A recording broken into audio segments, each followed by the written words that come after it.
রাখি বন্ধন উৎসব বা রাখি পূর্ণিমা দক্ষিণ এশিয়ার একটি উৎসব। এই উৎসব ভাই বোনের মধ্যে প্রীতিবন্ধনের উৎসব। হিন্দু, জৈন, বৌদ্ধ ও শিখরা এই উৎসব পালন করে।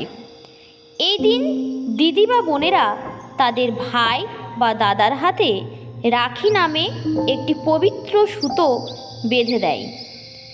এই রাখিটি ভাই বা দাদার প্রতি দিদি বা বোনের ভালোবাসা ও ভাইয়ের মঙ্গল কামনা এবং দিদি বা বোনকে আজীবন রক্ষা করার ভাই বা দাদার শপথের প্রতীক। প্রতি বছর শ্রাবণ মাসের পূর্ণিমা তিথিতে পালিত হয় রাখি বন্ধন উৎসব। মানুষ অনেক দিন আগে থেকেই এই উৎসবের প্রস্তুতি শুরু করে, কিন্তু কখনো কি ভেবে দেখেছেন এই উৎসব পালন করার পেছনের ইতিহাস? চলুন জেনে নেওয়া যাক। পৌরাণিক বিশ্বাস অনুসারে 100টি অপরাধ করার পর যখন শ্রীকৃষ্ণ শিশুপালকে হত্যা করার জন্য যুদ্ধ করছিলেন, তখন শ্রীকৃষ্ণের তর্জনী কেটে রক্তপাত শুরু হয়েছিল। তারপর দ্রৌপদী তার শাড়ির আঁচলের একটা টুকরো ছিঁড়ে শ্রীকৃষ্ণের হাতে বেঁধে দেন। তখন শ্রীকৃষ্ণ দ্রৌপদীকে রক্ষা করার প্রতিশ্রুতি দিয়েছিলেন।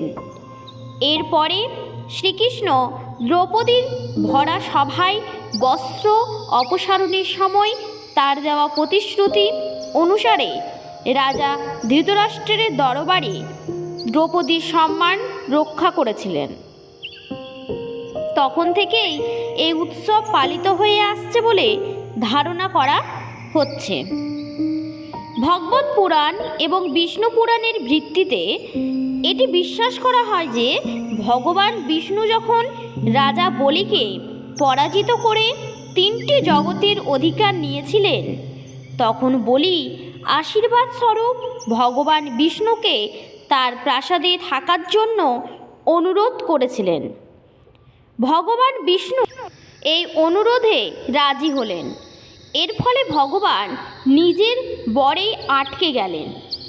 এমন অবস্থায় মা লক্ষ্মী নারদ মুনির পরামর্শ নিলেন। এরপর মা লক্ষ্মী রক্ষার সুতো বেঁধে বলিকে ভাই বানিয়ে দেন। এতে বলি লক্ষ্মীকে কাঙ্ক্ষিত উপহার চাইতে বলেন।